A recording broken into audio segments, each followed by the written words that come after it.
ಶಿವಣ್ಣ ಶಿವಣ್ಣ ಅಣ್ಣ ಅಣ್ಣ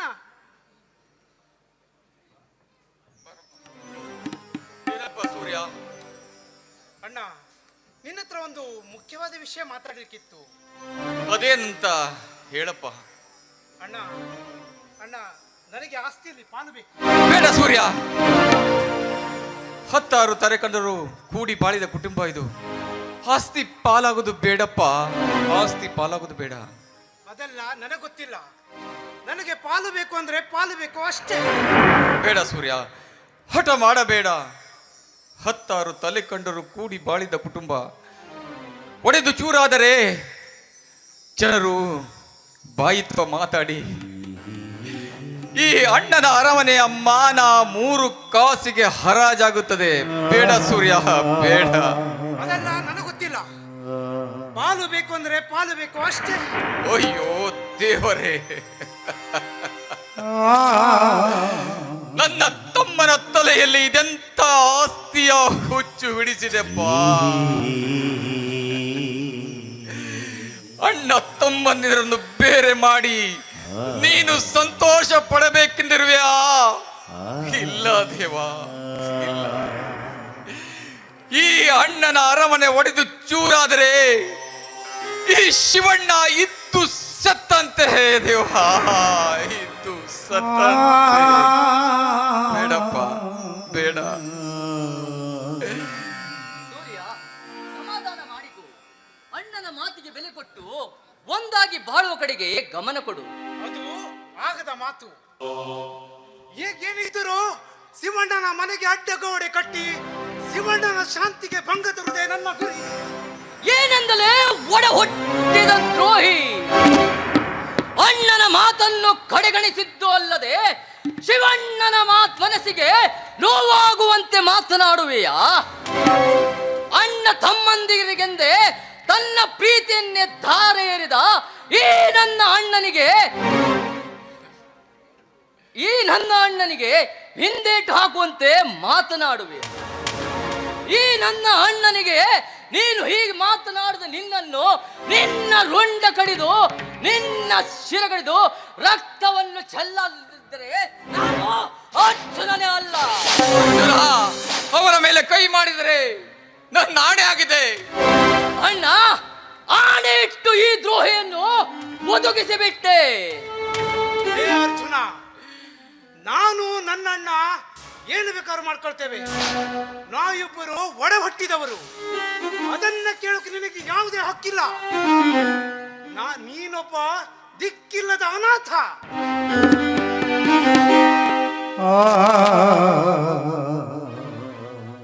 ಅಣ್ಣ, ಸೂರ್ಯ ಹೇಳುತ್ತಿರುವುದು ನಿಜವೇ? ನಾನೊಬ್ಬ ಅನಾಥನೇ? ಹೇಳಣ್ಣ, ಹೇಳು. ಅರ್ಜುನ, ಅದೆಲ್ಲ ವಿಷಯ ಈಗ ಬೇಡಪ್ಪ, ಮರ್ತು ಬಿಡು. ಇಲ್ಲ ಅಣ್ಣ, ನೀನು ಹೇಳದಿದ್ದರೆ ನನ್ನ ಮೇಲೆ ಆಣೆ ಇದೆ. ದೇವರೇ, ಇದೆಂತ ಇಕ್ಕಟ್ಟಿಗೆ ಸಿಲುಕಿಸಿದೆ ನನ್ನನ್ನ. ತಾಯಿ ಇಲ್ಲದ ತಬ್ಬಲಿ ಹುಬ್ಬಳ್ಳಿ ಬಸ್ ಸ್ಟ್ಯಾಂಡ್ ಅಲ್ಲಿ ಸಿಕ್ಕಿದ ಅನಾಥ ಮಗುವೊಂದು ಯಾವ ಬಾಯಿಂದ ಹೇಳಲಿ? ನನ್ನ ತಾಯಿ ಪ್ರೀತಿಯಿಂದ ಇಬ್ಬರಿಗೂ ಯಾವುದೇ ಭೇದ ಮಾಡಿ ಬೆಳೆಸಿದಳಮ್ಮ. ಅದಕ್ಕಾಗಿ ಯಾವ ಬಾಯಿಂದ ಈ ಅರ್ಜುನ ಅನಾಥನೆಂದು ಹೇಳಲಿ? ದೇವಾ, ಅನಾಥನೆಂದು ಹೇಳಲಿ? ಅವನು ಅನಾಥನಲ್ಲ ದೇವ, ಅವನಲ್ಲ. ಅವನಿಲ್ಲದೆ ನಾನಿಲ್ಲ, ಅವನಿಲ್ಲದೆ ನಾನಿಲ್ಲ. ಅರ್ಜುನ, ನೀ ನನ್ನ ಜೀವ ಕಣಪ್ಪ, ನೀನು ನನ್ನ ಜೀವ. ಒಪ್ಪಿಸಬೇಡ ಅಣ್ಣ, ನೀನು ನನ್ನ ದೇವರು. ಈ ಜನ್ಮ ಅಲ್ಲ ಅಣ್ಣ, ಇನ್ನು 7 ಜನ್ಮ ಹುಟ್ಟಿ ಬಂದು ನಿನ್ನ ತಮ್ಮನಾಗಿ ನಿನ್ನ ಋಣ ತೀರಿಸುತ್ತೇನೆ. ಇದು ಸತ್ಯ ಅಣ್ಣ, ಇದು ಸತ್ಯ. ಶಿವಣ್ಣ, ನಿಮ್ಮ ಅಣ್ಣ ತಮ್ಮಂದಿರ ಪ್ರೀತಿ ಆಮೇಲೆ ಇಟ್ಕೊಳ್ಳಿ. ಮೊದಲು ಆಸ್ತಿಯಲ್ಲಿ ಪಾಲು ಮಾಡು. ಕೊಡುತ್ತೇನಪ್ಪ, ಕೊಡುತ್ತೇನೆ. ಆಸ್ತಿ ಇಲ್ಲ, ಪಾಲಲ್ಲ, ಈ ಸಂಪೂರ್ಣ ಆಸ್ತಿಯನ್ನೇ ನಿನಗೆ ಧಾರೆ ಎರೆದು ಕೊಡುತ್ತೇನಪ್ಪ. ಛತ್ರಿ ಛತ್ರಿ, ಒಳಗೆ ಹೋಗಿ ಆಸ್ತಿ ಪತ್ರ ತೆಗೆದುಕೊಂಡು ಬಾರಪ್ಪ. ಜನಗಣ ಮಾತಾ ಶಿರದಲ್ಲಿ ಧರಿಸಿದ ಅನುಪಮ ರಘುರಾಮ. ಓ ತ್ಯಾಗವೇ ನಿಜ ಧರ್ಮ. ಜನಗಣ ಮಾತಾ ಶಿರದಲ್ಲಿ ಧರಿಸಿದ ಓ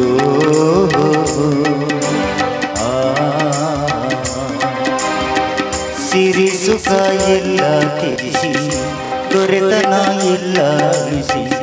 ಸಿರಿ ಸುಖ ಎಲ್ಲ ತ್ಯಜಿಸಿ ದೊರೆತನ ಎಲ್ಲ ಅಳಿಸಿ. ಹೊರಟನು ರಾಮ ವೀರಾಗಿ ತಮ್ಮನ ನೆತೆಗಾಗಿ.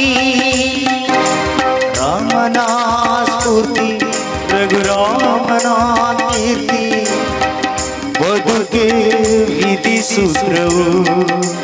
ಓ ಮಾನವ ನೆಪ ಮಾತ್ರವು. ಜನಗಣ ಮಾತಾ ಶಿರದಲ್ಲಿ ಧರಿಸಿದ ಅನುಪಮ ರಘುರಾಮ. ಓ ತ್ಯಾಗವೇ ನಿಜ ಧರ್ಮ. ಸೂರ್ಯ, ಇನ್ನು ಮುಂದೆ ಈ ಆಸ್ತಿಗೆಲ್ಲ ನೀನೇ ವಾರಸುದಾರನಪ್ಪ. ತಗೋ. ಅಣ್ಣ, ಸರ್ವಾಧಿಕಾರಿ ಅಷ್ಟೇ ಅಲ್ಲ, ನೀನು ಕುಳಿತುಕೊಳ್ಳುತ್ತಿರುವ ಧರ್ಮದ ಪೀಠದ ಮೇಲೆ ಇನ್ನು ಮುಂದೆ ನಾನೇ ದೊರೆ ಆಗಬೇಕು. ಸಂತೋಷನಪ್ಪ, ಸಂತೋಷ. ನನ್ನದೊಂದು ಮಾತು, ನನ್ನ ಅಕ್ಕಳ ಮಗನಾದ ಶ್ರುತಿಯನ್ನು ನೀನು ಮದುವೆಯಾಗಬೇಕಪ್ಪ. ಅದು ಆಗದ ಮಾತು. ಹಾಗಾದ್ರೆ ಶ್ರುತಿ ಗತಿ ಏನಪ್ಪ? ಅದೆಲ್ಲ ನನಗೊತ್ತಿಲ್ಲ. ಹಾ ಕಾಂಚನ, ಸರಿಯಾದ ಸಮಯಕ್ಕೆ ಬಂದೆ. ಶಿವಣ್ಣ, ನಾನು ಮದುವೆ ಆಗಬೇಕಂದಿರುವ ಹೆಣ್ಣಂದ್ರೆ ಇದೆ. ಶಿವಣ್ಣನ ಮಾತಿಗೆ ಬೆಲೆ ಇಲ್ಲದಂತಾಯ್ತಲ್ಲ ದೇವಾ, ಬೆಲೆ ಇಲ್ಲದಂತಾಯ್ತು. ಹಿರಿಯರ ಮಾತನ್ನು ಕಿರಿಯರು ಗೌರವಿಸುವುದು ವಾಡಿಕೆ. ಆದರೆ ರಕ್ತ ಹಂಚಿಕೊಂಡು ಹುಟ್ಟಿದ ನನ್ನ ತಮ್ಮನೇ ನನಗೆ ಎದುರಾಡುತ್ತಿರುವನಲ್ಲ ದೇವಾ, ಎಂತ ಇದು ವಿಧಿಯಾಟ. ನಮ್ಮಕ್ಕ ಎಂದರೆ ನನಗೆ ದೇವರ ಸಮಾನ. ತಾಯಿಯನ್ನು ಕಳೆದುಕೊಂಡಾಗ ತಾಯಿಯಂತೆ ಉಪಚರಿಸಿ ದೊಡ್ಡವಳಾಗಿ ಮಾಡಿದಾಗ ಅವಳಿಗೆ ಒಂದು ಮಾತು ಕೊಟ್ಟಿದ್ದೆ, ಮಾತು ಕೊಟ್ಟಿದ್ದೆ. ನಿನ್ನ ಮಗಳಾದ ಕಾಂಚನನ್ನು ನಮ್ಮ ಸೂರ್ಯನಿಗೆ ತಂದುಕೊಳ್ಳುತ್ತೇನೆಂದು. ಆದರೆ ಇಂದು ಆ ಮಾತನ್ನು ಉಳಿಸಿಕೊಳ್ಳಲಾಗುತ್ತಿಲ್ಲ ಅಕ್ಕ, ಉಳಿಸಿಕೊಳ್ಳಲು ಆಗುತ್ತಿಲ್ಲ. ನಿನ್ನ ಮಾತಿಗೆ ನಾನು ವಚನ ಭ್ರಷ್ಟನಾದೆ ತಾಯಿ, ವಚನ ಭ್ರಷ್ಟನಾದೆ. ನನ್ನನ್ನು ಕ್ಷಮಿಸಿಬಿಡು ಅಕ್ಕ, ನನ್ನನ್ನು ಕ್ಷಮಿಸಿಬಿಡು. ಅಣ್ಣ, ದುಃಖಿಸಬೇಡ ಅಣ್ಣ, ಎಲ್ಲದಕ್ಕೂ ದೇವರಿದ್ದಾನೆ. ನಡೆಯಣ್ಣ. ಮನೆಯಲ್ಲಿ ಬಿರುಕು ಬದುಕಿಗೆ ಕೆಡಕು ಎನ್ನುವ ಈ ರೀತಿ. ಓ ಮಾನವ ನೆಪ ಮಾತ್ರವು.